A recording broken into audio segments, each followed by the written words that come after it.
भारत माता की, भारत माता की। हम बोलेंगे जय हिंद और आप सबको मिलके बोलना है जय हिंद की सेना। हम बोलेंगे जय हिंद, आप क्या बोलेंगे? जय हिंद, जय हिंद। सभी वरिष्ठ नेतागण साथी यहाँ पे उपस्थित हैं, सारे विधायक, और विशेष तौर से हमारे फौज से, हमारे सशस्त्र बलों से जुड़े हुए हमारे एक सर्विसमैन जिन पे हमें नाज है, जिनको नमन करने के लिए और हमारी सशस्त्र बलों को नमन करने के लिए आज आप और हम यहाँ पे एकत्रित हुए। आप प्रतीक हैं हमारे देश के पराक्रम का, आप प्रतीक हैं हमारे देश के गौरव का, और आप प्रतीक हैं कि हिंदुस्तान की फौज, इस देश के सशस्त्र बल, हमारी देश की सेना, दुनिया में अगर सबसे बढ़िया सर्वोत्तम अगर कोई फौज मानी गई है तो हिंदुस्तान की फौज मानी गई है। हमें गौरव है आप पे। ये वो फौज है, ये वो सेना है जिसने कभी हिंदुस्तान का शीश झुकने नहीं दिया। सरकारें कोई भी रही हों, लेकिन इस फौज ने हमेशा दुश्मन के दांत खट्टे करने का कार्य किया। चाहे 1971 का युद्ध हो, जब पाकिस्तान के दो टुकड़े किए, 90,000 पाकिस्तानी फौजियों को सरेंडर कराने का कार्य किया, तो इस फौज ने किया। चाहे कारगिल का युद्ध हो, जहां हिमालय की चोटियों पर पाकिस्तान का शीश झुकाने का कार्य किया, तो इस फौज ने किया। और चाहे ऑपरेशन सिंदूर हो, हमें गौरव है हमारी फौज पे, हमारे सशस्त्र बलों पे, आपको और हमको। और आज हम नमन करते हैं, अपने फौज के पराक्रम को नमन करते हैं। ऑपरेशन सिंदूर में भी जो पराक्रम दिखाया, जिस सटीकता से आतंकी ठिकानों को उड़ाने का कार्य हमारी फौज ने किया, उस पराक्रम को हम नमन करते हैं।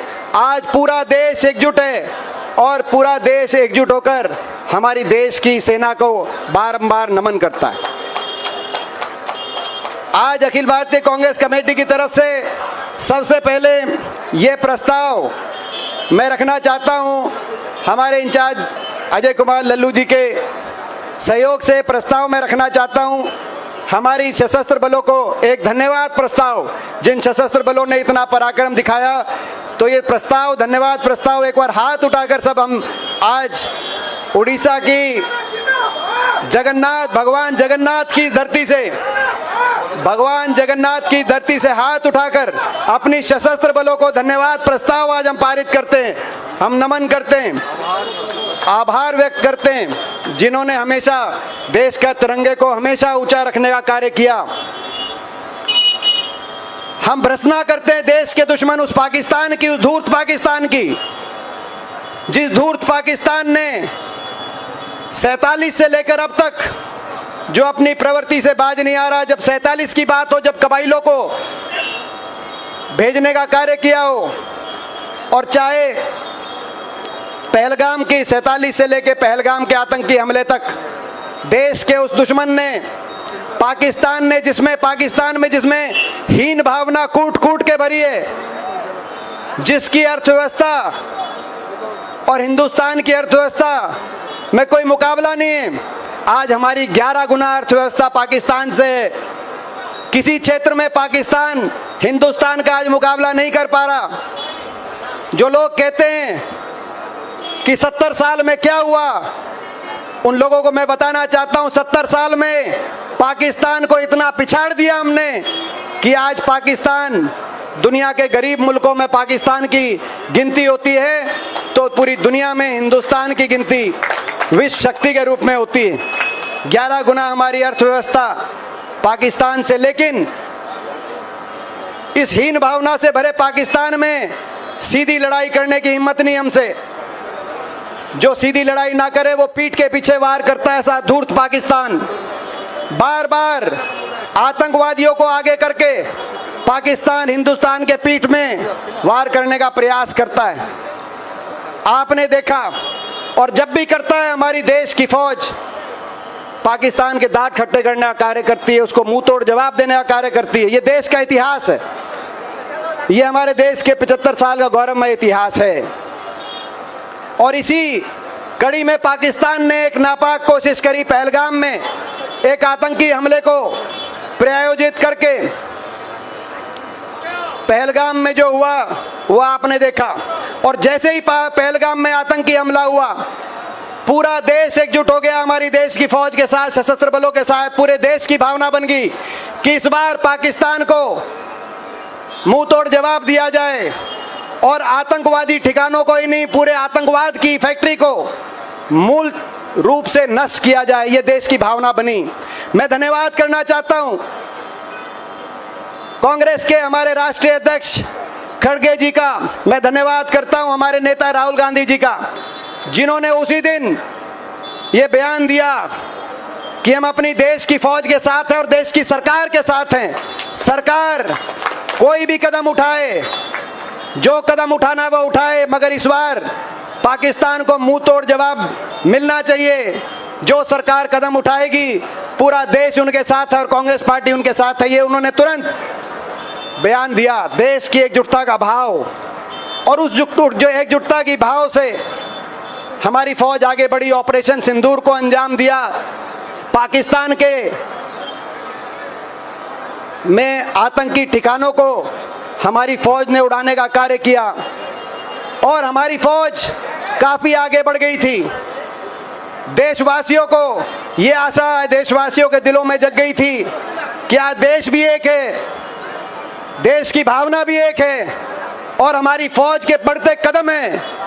और अब आतंकवादियों का पूरी तरीके से मूल रूप से उनके सारे इंफ्रास्ट्रक्चर को नष्ट करने के लिए हमारी फौज पाकिस्तान के अंदर मार्च करने की तैयारी में। लेकिन ऐसी घड़ी में आपने देखा अमेरिका ने, जब ये ऐसी परिस्थितियां बनी तो अमेरिका की ओर से न जाने कहां से अमेरिका की ओर से युद्ध विराम की घोषणा हुई। और केवल एक बार नहीं, अमेरिका ने 8 बार, अमेरिकी राष्ट्रपति ट्रंप ने 8 बार युद्ध विराम का श्रेय अमेरिका को अपने बातों में लेने का कार्य अमेरिका ने किया, जो समझ से परे की बात है। हमने देश के साथ एकजुट होकर सरकार का और फौज का साथ देने का निर्णय किया। कांग्रेस पार्टी ने, हमारा कर्तव्य था।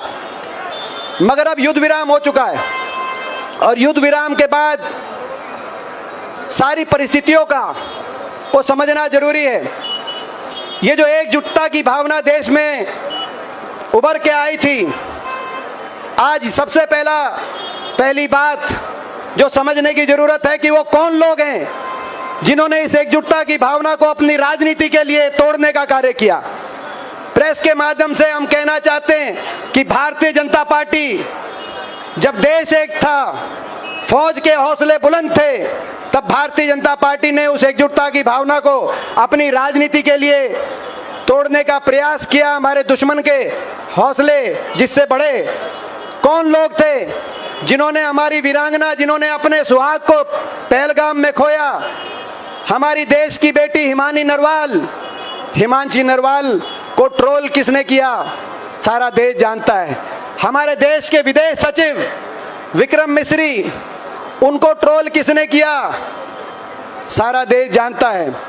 वो कौन थे भारतीय जनता पार्टी के मंत्री मध्य प्रदेश के, जिन्होंने कहा कि देश की फौज, किसी एक व्यक्ति अपने नेता का नाम लेते हुए कहा कि उनके आगे देश की फौज नतमस्तक है।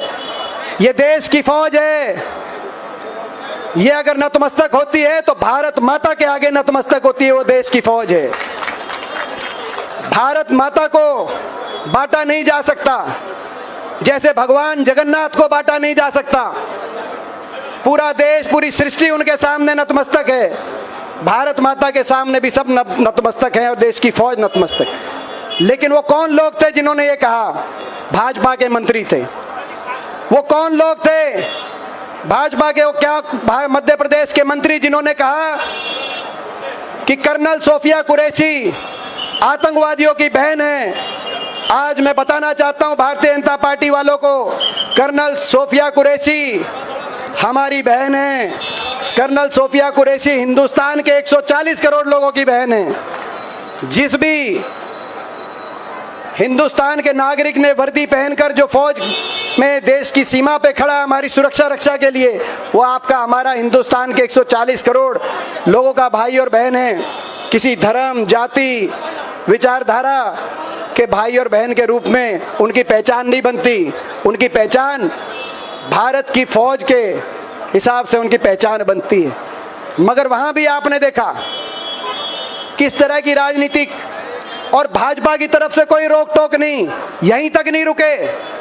उसके बाद हरियाणा के एक सांसद, भाजपा के हरियाणा के एक सांसद ने क्या कहा, उन्होंने कहा कि पहलगाम घटना के लिए कहीं ना कहीं जो हमारी बेटियां जिनके सुहाग उजड़े हैं, हमारी जो वीरांगनाएं जिनके सुहाग उजड़े हैं, कहीं ना कहीं वो भी दोषी हैं।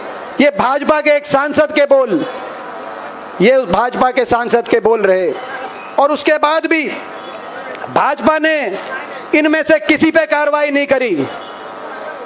इन पे कार्रवाई होनी चाहिए कि नहीं होनी चाहिए, मैं आपसे पूछना चाहता हूं।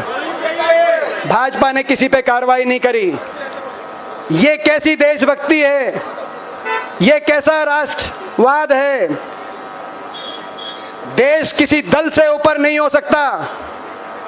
आप अपनी राजनीति के लिए देशभक्ति का प्रयोग नहीं कर सकते। देशभक्ति में अंतर नहीं हो सकता, देश को बांटा नहीं जा सकता। लेकिन भारतीय जनता पार्टी ने, आपने देखा इन पिछले दिनों में, जब हम एक जिम्मेदार विपक्ष की तरह सरकार और फौज के साथ खड़े थे, तब भारतीय जनता पार्टी अपनी राजनीतिक रोटियां सेकने के लिए इस प्रकार के भाजपा के नेता बयानबाजी कर रहे थे। आज हमारी मांग है, कांग्रेस पार्टी मांग करती है सभा के माध्यम से कि एक संसद का विशेष सत्र बुलाया जाए, और हम पहले दिन से मांग कर रहे हैं। राहुल जी की तभी बयान आ गया था कि एक संसद का विशेष सत्र बुलाया जाए। और क्यों मांग कर रहे हैं, प्रेस वाले पूछते हैं, क्योंकि आज जो धन्यवाद प्रस्ताव हमें 15 जय हिंद सभाओं के माध्यम से देश के कोने कोने में जाकर देश के सशस्त्र बलों के लिए धन्यवाद प्रस्ताव पारित करना पड़ा। हम चाहते थे कि एक विशेष सत्र बुलाकर संसद में उस धन्यवाद प्रस्ताव हम पारित करें, ताकि दुनिया के अंदर एक संदेश जाए कि 140 करोड़ का देश एक है और अपनी फौज के साथ है। हम इसलिए हम संसद के सत्र की मांग कर रहे थे। हम संसद के सत्र की क्यों मांग कर रहे थे?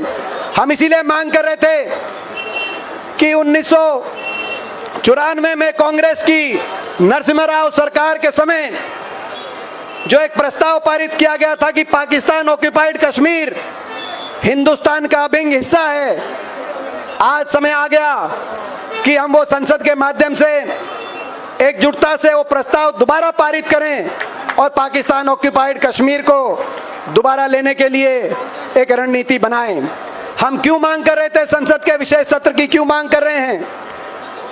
क्योंकि सरकार बिंदुवार बताए देश के सामने कि किन परिस्थितियों में अमेरिका ने सीज फायर की घोषणा करी और 8-8 बार घोषणा करी। किन परिस्थितियों में अमेरिकी राष्ट्रपति, उनकी ऐसी क्या हिम्मत अमेरिकी राष्ट्रपति ट्रंप की, जो कह रहे हैं कि व्यापार का धौंस दिखाकर हमने ये सीज फायर कराया है। ऐसी क्या हिमाकत उस अमेरिका की जो वो कह रहे हैं कि कश्मीर पे बात होगी, जबकि कश्मीर पे कोई विवाद नहीं है।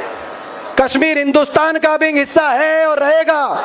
कश्मीर पे कभी कोई चर्चा नहीं हो सकती। चर्चा होगी तो आतंकवाद पे चर्चा हो सकती है, कश्मीर पे नहीं हो सकती।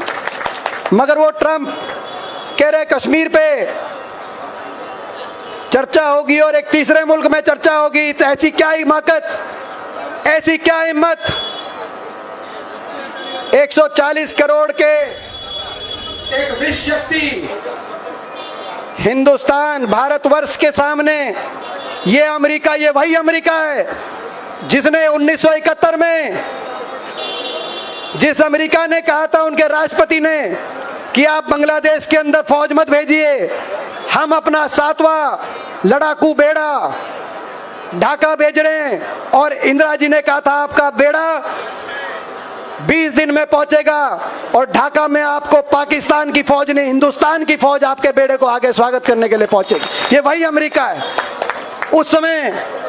तो उस अमेरिका की अब ऐसी हिमाकत 8-8 बार हमारे देश का तिरस्कार कर रहा है और उनका जवाब नहीं दिया जा रहा, उनका खंडन नहीं किया जा रहा। आज तक प्रधानमंत्री जी या विदेश मंत्री जी का कोई बयान नहीं आया। हम कहना चाहते हैं इनको कि देश साथ देगा, आप अमेरिका के राष्ट्रपति की बात का खंडन करें, कह दें कि ये झूठ बोल रहे हैं। मगर इतना समय हो गया, कोई बात नहीं आई।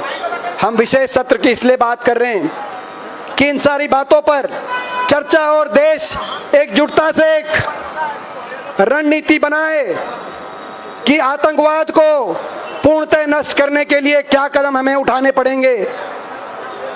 क्या वो कारण रहे कि IMF ने 1 अरब से भी ज्यादा अमेरिकी डॉलर की राहत एक लोन के माध्यम से ऑपरेशन सिंदूर के बीचों बीच, जब ऑपरेशन सिंदूर चल रहा था तो दुनिया के 25 सबसे शक्तिशाली देश इकट्ठे हुए और उन्होंने हम पाकिस्तान को 1 अरब डॉलर का लोन देने का कार्य किया।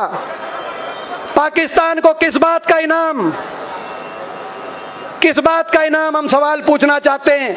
जो पाकिस्तान दुनिया में आतंकवाद को संरक्षण देता हो, जिस पाकिस्तान के एक बिल में ओसामा बिन लादेन, एक बिल में पाकिस्तान की फौज के कैंटोनमेंट के साथ छुपा मिला हो, जिस पाकिस्तान में हफीज सईद हो, जिस पाकिस्तान में अजहर मसूद हो, उस पाकिस्तान को दुनिया के 25 मुल्क IMF के माध्यम से फैसला करते हैं कि ऑपरेशन सिंदूर के बीचों बीच 1 अरब डॉलर का लोन देने की कार्रवाई करते हैं। उस समय हमारे विदेश नीति के माध्यम से तो उनको हमें जवाब देना ही होगा, उस समय भी देना चाहिए था और आगे भी देना होगा। लेकिन हम दुनिया के सामने जागरूकता पाकिस्तान के बारे में लाने की भी, हम अपने कर्तव्य निभाने के लिए जब ये प्रतिनिधिमंडल गए, संसद के हमारे साथी गए, तो कांग्रेस ने फैसला किया कि हम भी जाएंगे और दुनिया के सामने पाकिस्तान को एक्सपोज करने के लिए हम अपने कर्तव्य को निभाने का कार्य करेंगे और विदेश की धरती पर एक स्वर में हिंदुस्तान बोलेगा और पाकिस्तान को एक्सपोज करेगा। हमने अपना राज धर्म निभाया और हम अपना देश धर्म निभा रहे हैं, लेकिन सत्तारूढ़ दल भी अपना देश धर्म निभाए।